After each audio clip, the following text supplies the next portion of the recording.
മണ്ണ് കൂനയാക്കി മാറ്റി വെച്ചിരിക്കുകയാണ് ചെയ്തത്. വേറെ സൈഡിലേക്ക് മാറ്റുകയാണ് ചെയ്തത്. അതാണ് ഏറ്റവും വലിയ പ്രശ്നം. അപ്പൊ അവർക്ക് ഈ മണ്ണ് വേണം ഇവിടെ. എന്താ വെച്ചാൽ അവർക്ക് തടയാനായിട്ട് ഈ വെള്ളം കെട്ടി നിർത്തണമെന്നുണ്ടെങ്കിൽ മണ്ണ് വേണം. അപ്പൊ ഈ താഴ്ഭാഗത്തുള്ള കുടിവെള്ളം ക്ഷാമം രൂക്ഷമായി കൊണ്ടിരിക്കുകയാണ്. കാരണം വെച്ചാല് നേരത്തെ ശരിക്കും പറഞ്ഞാൽ നല്ല ഊർന്നുണ്ടായിരുന്ന സ്ഥലമാണ്. അപ്പൊ ഈ എല്ലാ കാലത്തും നമുക്കറിയാം, നമ്മുടെ ചെറുപ്രായത്തിലൊക്കെ എന്നുണ്ടെങ്കിൽ എല്ലാ കാലത്തും വെള്ളം ഒഴുകിക്കൊണ്ടിരുന്ന സ്ഥലമാണ് ഊരകമല. നമ്മള് ദൂരത്തിനൊക്കെ മലപ്പുറത്തു നിന്നാണെങ്കിൽ ഇവിടുന്നൊക്കെ നോക്കി കഴിഞ്ഞിട്ടുണ്ടെങ്കിൽ 5 or 6 അങ്ങനെ ഈ തുണി വിരിച്ച പോലെ വെള്ളം ഒഴിക്കൊണ്ട് ഏത് വേനൽക്കാലത്ത് പോലും ആ വെള്ളമൊന്നും കാണാനല്ലേ പോകും. അപ്പൊ എന്താ സംഭവിച്ചാൽ ഇത് പാറ വിട്ടിട്ട് നേരെ താഴെ ഇറങ്ങി പോയിരിക്കുകയാണ്. അതിനേക്കാളും പ്രധാനം ഈ പറഞ്ഞ പോലെ മണ്ണ് വാരി അവർ നന്നായിട്ടും സൈഡാക്കിയിട്ട് ഈ വെള്ളം അതിലേക്ക് കെട്ടി നിർത്തിയിരിക്കുക. അവർക്ക് ഇത് എക്സാമിന് കഴിയാൻ വെള്ളം വേണം. അപ്പൊ അതിന് വേണ്ടിയിട്ട് നോക്കണം നിങ്ങൾ.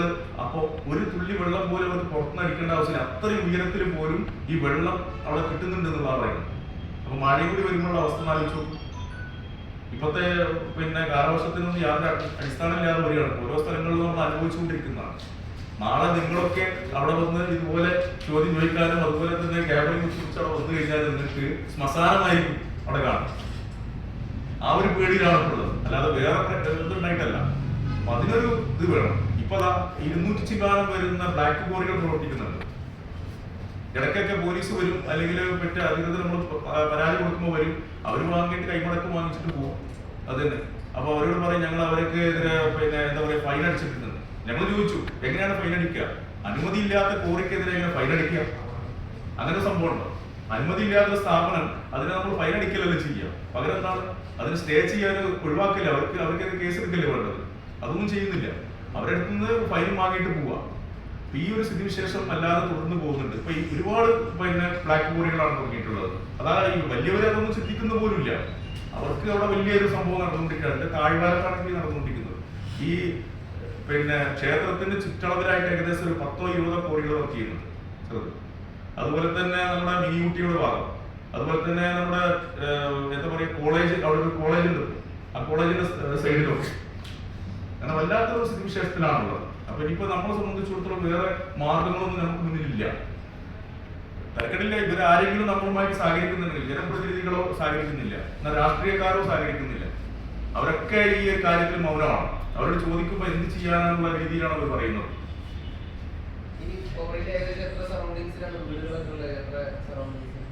വീട് നമ്മൾ നിയമപരമായിട്ട് അളന്നു കഴിഞ്ഞാൽ ഈ 50 മീറ്റർ അല്ലെങ്കിൽ 100 മീറ്റർ എന്ന് പറയുമ്പോൾ അത് അളക്കുമ്പോൾ നിങ്ങൾക്ക് 1000 മീറ്റർ വരെ കിട്ടിയേക്കാം. കാരണം വെച്ചാൽ അത് മുകളിലും ഇത് താഴെക്കൂടും അല്ലെ.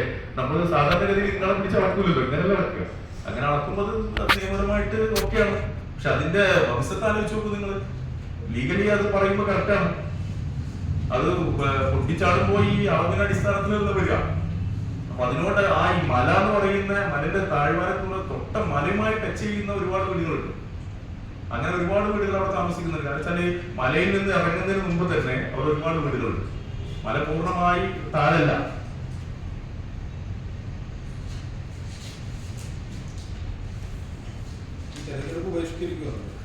നമുക്ക് നമ്മളെന്താ വെച്ചാൽ നിങ്ങളെ ബന്ധപ്പെട്ട രാഷ്ട്രീയ പാർട്ടികളോട് നമുക്ക് ഓരോരുത്തർക്കും നമ്മളൊക്കെ ഇരിക്കുന്നവരെല്ലാവരും രാഷ്ട്രീയ പാർട്ടികളുമായിട്ട് ബന്ധമുള്ള ആളുകളാണ്.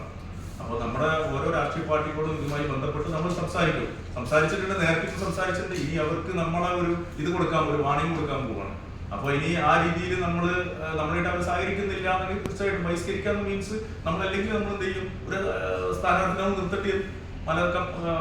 മലക്ക് വേണ്ടിയിട്ട് സ്ഥാനാർത്ഥികളുമായിട്ട് നിർത്തേണ്ടി ചിലപ്പോൾ സംഭവിക്കേണ്ടതായിരിക്കും. അതല്ലാന്നുണ്ടെങ്കിൽ തീർച്ചയായിട്ടും നമ്മൾ ഇത് ബഹിഷ്കരിക്കുക എന്ന് പറഞ്ഞാൽ നിയമപരമായിട്ട് ബുദ്ധിമുട്ടുള്ള കാര്യമാണ്. പക്ഷെ നമുക്ക് എന്തെങ്കിലും ചെയ്യേണ്ടി വരും. പുറത്തിറങ്ങില്ല, നമ്മൾ പുറത്തിറങ്ങാത്ത രീതിയിലേക്ക് കാര്യങ്ങൾ നീക്കേണ്ടി വരും. പല ആളുകളും നമ്മൾ അവിടുത്തെ പ്രദേശവാസികളോടൊക്കെ നമ്മൾ സംസാരിച്ചിരുന്നു. നമ്മൾ ഒരു ലഘുലേഖ അടിച്ച് വിതരണം ചെയ്തിരുന്നു. ഈ ലഘുലേഖയെ വ്യക്തമായിട്ട് നമ്മൾ അതിന്റെ ഡീറ്റെയിൽ ആയിട്ട് പറയുന്നുണ്ട്. ഈ സമയത്ത് അവരൊക്കെ ഈ വിഷയത്തിൽ നമ്മളോട് സഹകരിച്ച് മുന്നോട്ട് പോകാൻ തയ്യാറാണ്. അവർ പറയുന്നത് തീർച്ചയായിട്ടും നിങ്ങൾ പറയുന്നതിന് അടിസ്ഥാനം